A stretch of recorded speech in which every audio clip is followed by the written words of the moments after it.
कुछ चीज़ें हैं जिसको हम समझाना चाहते हैं। 1920 में नेटवर्क मार्केटिंग पूरी दुनिया में है, भारत में 1996 में है, ठीक है, 1926 और 1996 में। 70 साल बाद नेटवर्क मार्केटिंग भारत में आया, ठीक है। अब कहानी ये है कि 70 साल बाद भारत में आया, हमारी स्थिति ये है कि अब हम लोग 11वें साल पे पूरी दुनिया में 70 साल बाद पीछे आने के बाद भी पिछले मीटिंग तक हम 18,500 करोड़ का टर्नओवर बता रहे थे, आज ये टर्नओवर 21,000 करोड़ पे पहुंच गया, ठीक है। इस फाइनेंशियल ईयर की क्लोजिंग के बाद जो आंकड़ा है वो बोल ये रहा है सर कि हम लोग 65,000 करोड़ की क्लोजिंग करेंगे 2025 के फाइनेंशियल ईयर क्लोज होते होते। कितना? 65,000। कितना गुना बढ़ेगा? 3 गुना से 300% का ग्रोथ इस इंडस्ट्री में है। और ये आंकड़ा मेरा नहीं है, ये आंकड़ा फिक्की का है। जहाँ पे सब जगह रिसेशन में चीज़ें जा रही है, यहाँ पे 300% का ग्रोथ हो रहा है। तो आप समझिए कि जब टर्नओवर हमारा 300% ग्रो करेगा तो इनकम भी ग्रो करेगा। Yes sir. करेगा नहीं करेगा? तो इन चीज़ों को थोड़ा सा समझने की कोशिश कीजिए।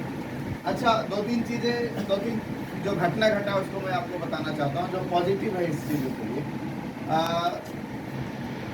10 फरवरी को एक प्रोग्राम हुआ दिल्ली में, और उस दिल्ली के प्रोग्राम में सोलोनी यूनिवर्सिटी के डायरेक्टर आए हुए थे और उन्होंने 2 प्रोग्राम का लॉन्चिंग किया, जिसमें बैचलर BBA इन नेटवर्क मार्केटिंग और MBA इन नेटवर्क मार्केटिंग। मतलब अब आपको बैचलर डिग्री नेटवर्क मार्केटिंग से मिलेगा, मास्टर डिग्री नेटवर्क मार्केटिंग से मिलेगा। अब नेटवर्क मार्केटिंग में पढ़ाई होगी, ग्रेजुएशन का पढ़ाई हो गया, समझ में आ रहा है?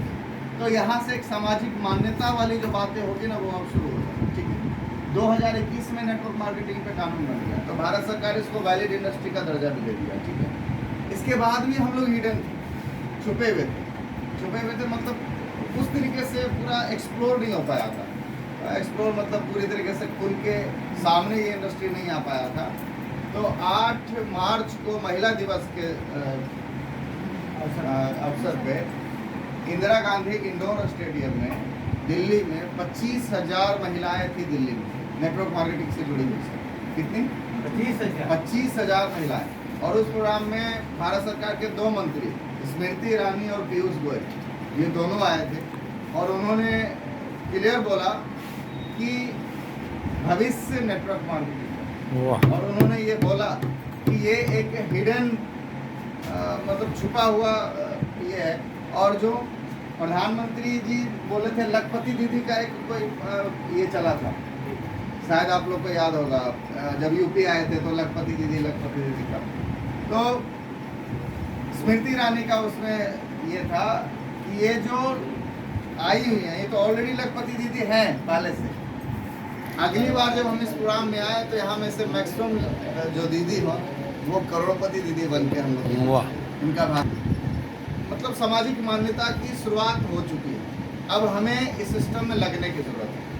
देखिए, चीज़ें हमारे सामने बदल रही है। अभी तक हम लोग लड़ाई लड़ रहे थे किस चीज़ का कि हमको कोई जाने तो सही, हमारी पहचान तो बन गई। अब पहचान बन गई, समझ में आ रहा है? सरकार की तरफ से मान्यता मिल गया। अब हमें क्या करना है? फैलना है, ठीक है। अब हमें क्या करना है? सिर्फ और सिर्फ फैलना है। तो फैलेगा कौन? बेहतर कौन करेगा? जो ज़्यादा से ज़्यादा काम करेगा। जैसे ना काम क्या करना है, कैसे काम होता है, उन सब चीज़ों को थोड़ा सा हम समझते हैं। इनकम कैसे आती है, जैसे अभी डॉक्टर साहब बता रहे थे, फुल फॉर्म राइट मार्केटिंग, बाजार करने का सही तरीका था 2000 से बता रहा। तो पहले वाली मार्केटिंग क्या है? ट्रेडिशनल बिजनेस, उसमें हम लोग क्या है, एक कस्टमर है, कोई भी सामान लाने जाते हैं तो कहाँ जाते हैं? रिटेलर, ये होलसेलर, ये मिनी एजेंट, KC&F एजेंट, और एक बहुत बड़ा खर्चे की जगह और जाता है जिसका नाम है एडवर्टाइजमेंट मीडिया। कंपनी 5 रुपये में अगर ये पेन बनाई, कम से कम 1 रुपया लाभ रखेगा, कम से कम उसको 1 रुपया 50 रुपये खर्च करना होगा। 7 रुपया 8 9 10 और यहाँ आते आते 11, मतलब यहाँ से यहाँ तक आते आते किसी भी सामान करें दोगुना हो जाए। पहला नुकसान इस बाजार व्यवस्था का क्या था? कंपनी से लेकर कस्टमर तक आते आते सामान डबल हो जा रहा है। दूसरा नुकसान क्या था? प्रोडक्ट डुप्लीकेट होता था। तीसरा नुकसान क्या था? टैक्स की चोरी। अब इन तीनों समस्या का भुगतान किसको करना पड़ता था? कस्टमर को।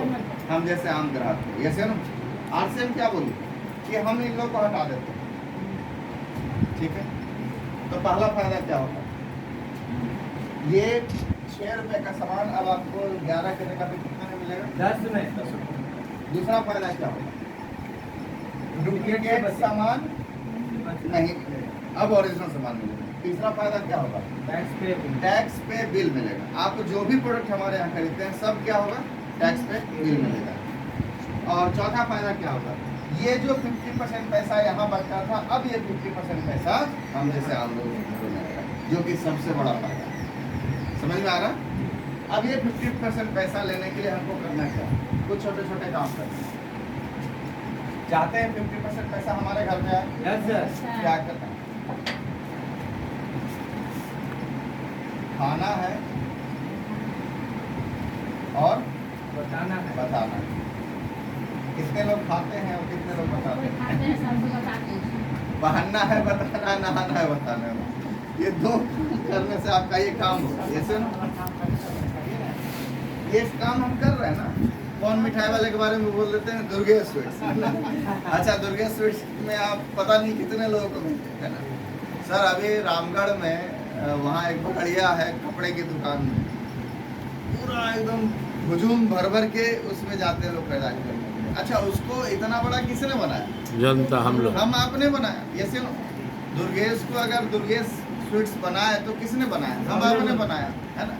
तो जब हम आप मिलके किसी को भी ब्रांड बना सकते हैं, तो हम आप मिलके यहाँ पे भी ब्रांड बना सकते हैं। Yes, sir. जैसे ना हम खुद भी ब्रांड बन सकते हैं। तो कैसे ये होगा, कैसे काम करता है, ये समझते हैं। सिस्टम बोलती है, सिस्टम को ज्वाइन करने के लिए आपका ज्वाइनिंग क्या है, फ्री।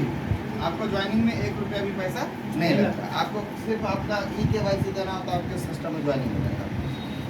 अब ज्वाइन तो कर गए, आपको एक एजेंसी नंबर मिलेगा, यही मिलता है ना, डिस्ट्रीब्यूटर नंबर। ये डिस्ट्रीब्यूटर नंबर, अब जैसे मान लिया कि आपने कोई कंपनी का कोई डिस्ट्रीब्यूटरशिप लिया मसौड़ी में, तो सामान पटना में बेच दीजिएगा,